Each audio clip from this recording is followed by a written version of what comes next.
Okay, apparently this is a thing. Jim Jones and Styles P in the versus battle. Now I know people saying, well, Styles is a lyrical lyrical rapper, and Jim Jones is not much of a lyrical rapper. I get it, but in a versus battle, it don't really matter about being lyrical. It matters if you got hits. And honestly, in the battle, Jim Jones got some club hits, but I don't know if he got the stage presence.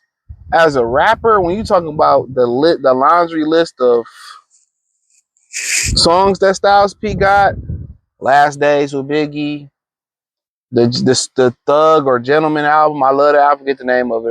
That he had to join with Rick Ross, BMF. I mean, everything they done with the Locks and D Block, and you know, um, he's legendary. Were they talking about him having a rap battle with a Big L? I wish they got that on camera. People slip like Styles P a problem. I mean, he's on my favorite rap song of all time. We Go Make It. Obviously, if I feel like that's my favorite back and forth. I say this to Jadakiss. Jadakiss is one of my 5 favorite rappers of all time. Kiss, that song never deserved a remix. I feel like that was the best rap song like that. It didn't need a remix. We didn't need to hear E-B. I didn't need to hear that. I need to hear that. But he said I got guns that'll. He said I got guns that'll break your back. But matter of fact, I'd rather manufacture crack. Niggas turn puss when I pull out the steel. Oh man, man, Styles is man. That's my. I know it word for word. That man. I had that album, bro. Knock Yourself Out, man, dog. We gonna make it drop with Jalen Rose, man, dog. I love the Locks. D Block, the Locks, Sheet Luch, Styles P, Jadakiss. You know what I'm saying? No, I love those guys, bro. So it's like Jim Jones. They got them some dancing ass Harlem niggas wearing pink, and he's still rapping. They say he the oldest. Why he ain't going right now? He don't want to get old. It seemed like he kind of like really getting better as a rapper, you know. Um, but I'm not listening to a nigga that old. I'm sorry. I can't listen to niggas who prime was 10, 15, 20 years ago and they making music. I know it sounds terrible. I'm part of the problem in hip hop. This is therapy, I can admit. Pusha T that's my limit. Daytona was the best old nigga album I ever heard. Pusha T Daytona was the best past prime album I ever heard. Because I consider his prime with his brother, The Clips, one of my favorite duos of all time. I had Lord Willing with the bonus CD disc in there.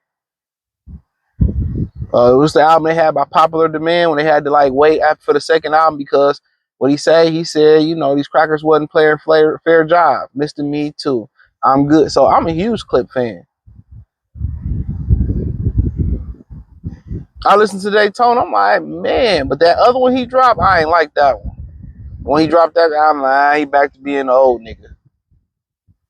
But Styles P, like, compared to Jim Jones, man, that's like a Ferrari to a Ford Pinto. And that's not being disrespectful to Jimmy. That's not being disrespectful to Jimmy. I just saying. But in a versus battle, if you can make up with stage presence and knowing your bars and commanding the stage, it's like having ring generalship in boxing or MMA or the UFC. If you can command the stage, but what I seen versus Jim Jones, and Dipset, I ain't really see stage presence.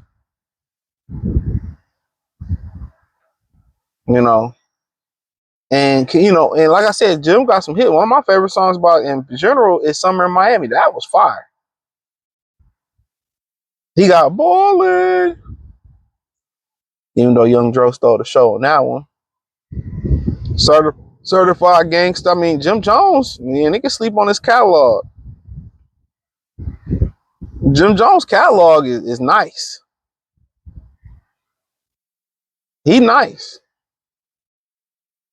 But, you know, Dipset, they still trying to get their leg back from the Locks destroying them. I don't really understand how, like, the Dipset went up there, how iconic they was, and all the great music they produced. Diplomat Immunity 1, 2. I mean, come on, we can just keep going on and on. All the great music they did, and they come up there ill prepared, bro. Same thing with Ray J. Sisters told, oh, practice, Ray J, practice. Especially when, if you're a rapper or singer, come on now, how do you get on that type of stage and you don't come prepared? You know what I'm saying? Like, you know, the Locks were prepared. They were prepared. Styles P gonna be prepared. You know, he's one of the greatest lyricists that nobody really talk about. But, you know, if they wanted to do it, I'm here for it. I knew that 3-6 Mafia and Bone Thugs wasn't a good matchup. Like, I always preach this when I talk hip hop. It's genres within rap. I mean, within the whole hip hop music umbrella, R&B, rap, whatever they doing now, there's genres in it. You got lyricists, you got pop rappers, you got you know, the underground rappers, you got the trap gangster rappers. So, you know, it's hard to put Bone Thugs in there, which, you know, in 3-6 was more of a crunk, up tempo southern battle.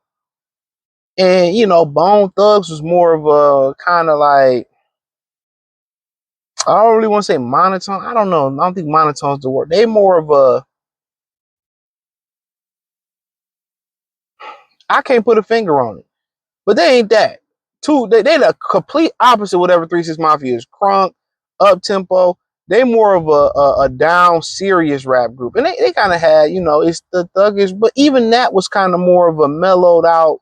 That's what I'm like, more of a mellowed out thing. And they had First of the Month, which is one of the greatest rap songs. I mean, people know they coming out the womb. It's the first, even that kind of a pick me up type of song. You know, they all kind of had that Crossroads vibe. Meet me at the crossroads. They all had kind of had that mellowed out. They chilled, smoked. Even this is for the weed. Friday, remember Friday? It was on the Next Friday album. That's one of the greatest soundtracks to a movie too. Next Friday, you know. So yeah, I mean, they was just polar opposites. If I say, you know, who would be a good matchup for them, you know, Bone Thugs isn't really an acquired taste. So I really don't know who would be a great group for them, who had enough music to compete with them off the rip. But 3-6 Mafia, they could have went against Dipset. That would have been a better matchup. They could have went against a number of Southern artists. I mean, UGK, even though Bun's standing by itself now, I mean, it should have been somebody Southern. You know what I'm saying? But, you know, I know they're proud right now. You know, everything they did with Project Pad and Little White and, you know, everything they did under their umbrella. I mean, look at Memphis. Memphis is one of the top rapping cities right now. So I know they proud. You know, they did a lot of crawling and they did a lot of crawling for these niggas to run today.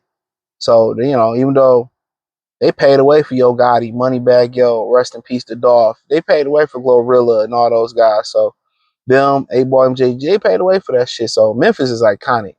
They're very iconic. But Styles P, Jim Jones, I watch it. Sign me up. Jim Jones been feeling himself. Youngest YN out there. Oldest YN out there. But hit the music entertainment playlist. Thumbs up the video. Share the video. Subscribe to the channel. Next subscribe button is the bell icon button. Hit the link in the description. Follow me on X, Instagram, Spotify, Anchor, Cash App, Venmo, PayPal. Peace.